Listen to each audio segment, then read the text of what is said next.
Yeah, all right, we're in here. Hey, girl, you ready? I'm so ready. Let's do this.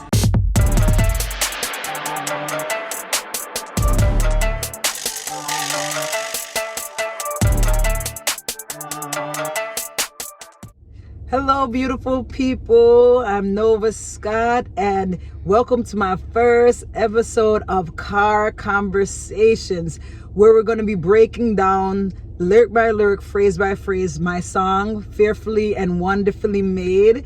And so I have my friend here, Bridget Bentley. She is so amazing. And so she does so many different things that I love her life for. She's just absolutely amazing. This lady could sing. If I say, I'm not just sang. And so I'm just so honored that she would take some time to sit with me and listen to my song, and then also have a discussion around it. And so we're gonna dive right in. We're gonna break down one phrase of the song. We're not gonna listen to the whole entire song, just the first verse into the first chorus, and then she's gonna tell us what are her thoughts, how did it speak to her, and how does it relate to her own personal walk and life.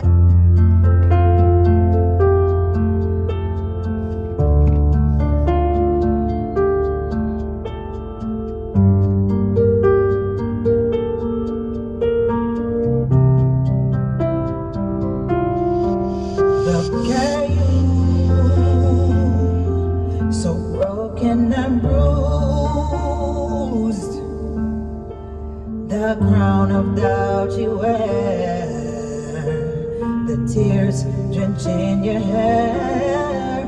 Look at you, so sad and confused. How could you hate your shell of skin, bought with blood that covers sin?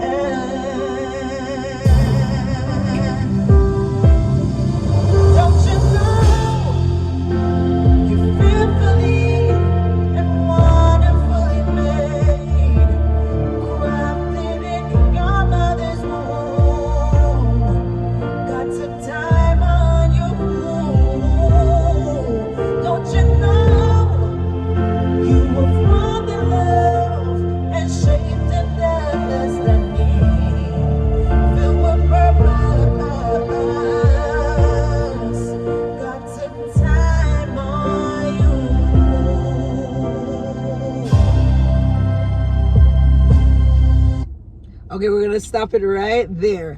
Okay, so what phrase of this song spoke to you the most? And then let's dive in a little bit about it.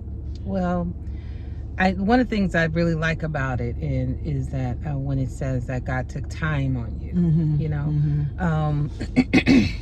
because so many times we think that God is just so busy, and so when we're going through things that he's just so, you know, there's so many things going on in this world that he doesn't specifically have time for us. And when you think about how you were made on purpose, specifically with a blueprint, a design, a specific design, you know, when a craftsman is making something, they take time to specifically look at it and change it, and is that exactly what I created it to be, and if not, let me change that, and it could take months and years and to create something, an art piece.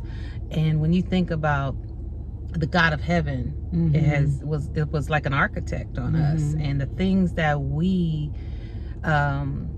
consider as flaws or things that we're not as excited about in ourselves, that was specifically not designed, that God has a purpose even for that, and that we sometimes we compare ourselves to another art piece when that particular art piece has its own purpose. And so the same thing with us. And so how dare us look into the Creator's eyes and say that we don't like a masterpiece that he specifically designed, that is something that there is no identical, even in a twin, they're not identically the same. And so how dare us sit back and even take our own opinion over God's about his masterpiece and his plan. And so when it says fearfully and wonderfully made, that's the stamp of approval, the signing of his signature in the corner of this art piece called us. That says you once he's done and we get here, we're coming through the birthing canal now, we are stamped as fearfully and wonderfully made. Oh, I love that. I love that. And so for some people who are watching, you know, is there a time where you have not felt fearfully and wonderfully made, where you struggled, you know, in that with that actual concept or thought, like, well, God took time on me, and to recognize your uniqueness and the different things, how God separated you with purpose and your difference? There's nobody in this earth like you, but have you struggled with that at all, and coming to that reality? Like, how did you come to the reality of saying, okay, no, I'm fearfully and wonderfully made? Yeah, well, of course. Maybe men don't understand this, but if you're women out there, you know, we're constantly being judged externally, compared, and who's better than whom. And the first thing, you know, we notice about each other is external, and we have to fit into a certain mold to be approved, to be esteemed, important, valued. And so, yes, yesterday. I'm not gonna act totally delivered. Actually, 10 minutes, to be straight out with you, 5 minutes ago on this video. So, but how dare I refuse to do this video in this car because of some external things that, you know, I feel or have felt, or, you know, consider what other people think about me, to not talk about the creator of all. And so we constantly deal with it. I don't believe that there's a super non-affected person out there that doesn't at least once in their lifetime or has felt that something about them is not up to par. And we compare ourselves to a bar that is set by another flawed being. That's what's really crazy. And but our personalities, sometimes people don't like their personalities, people don't like their upbringing, people don't like their height, their weight, their ability to speak, their ability to, you know, maybe they're not as bold as they should be. But the thing about it is, everything that God made is good. He said that. And so if all of the word of God is true, then you are good. And so, and everything he's going to use. And so even in our flaws, the fact that I'm flawed, the fact that you're flawed is what's going to make me relatable to another flawed being. And so I can look at it and, you know, we can change all the externals, you know what I'm saying? I'll be a brunette tomorrow. And so what you can change, fix. But ultimately the core of you is your soul, your personality, and your purpose. And so though the externals may change, internally God's plan is the same.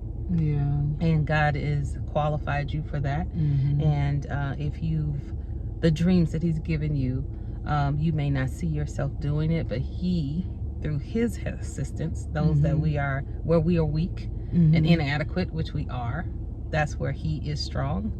And so he's not only made us fearfully and wonderfully, but made in the natural, but we are fearfully and wonderfully reliant on him. So that's what I like. And the time he took specifically, I mean, if someone gave you something and said, look, there's only one of this particular item, and if you break it, there is no more of this specific one, you would highly esteem it. Everybody couldn't touch it. And no one could judge it. Because the manufacturer told you it was awesome. And there's nothing to compare it to. I think in today's society, you know, everything is like, let's size up this one against that one. Who does this better? Who sings better? Who dances better? Who does this better? You know? But I feel like everybody in particular, when they're doing their God assignment and the thing that God has called them to specifically do, you know, there is no comparison. None. You know? And so I like that as well, you know, the time factor, the fact that there is only one of you. And yes, we all fall into times, because I know for a while, even with singing, I would not sing or even say, oh, I'm going to do a whole music. I'm going to record music, because I didn't even feel like my voice was good enough or compared to this one or that one, or it's valuable enough. And how dare I, like what you say, you know, put a limit or, you know, talk about what God put in me to give and to say it's not good enough, to say, you know, how you made me is not good enough, or this gift you gave me is not good enough for the world when it is, you know. And so yeah, so thank you all, you know, thank you so much for joining this conversation. That's a short conversation we're gonna have, but thank you all for watching and tuning in. And remember to check out my girl Bridget Bentley's website. It's gonna be on the bottom link, so you could go shopping. Be looking out for the next episode of Car Conversations. This is my first ever one, and so I just can't wait to sit in the car with some other interesting people to hear their thoughts and some of the things that they've struggled through when it comes to their identity, their purpose, and what does fearfully and wonderfully made mean to them. And so thank you so much for joining us. We'll see you soon. Bye.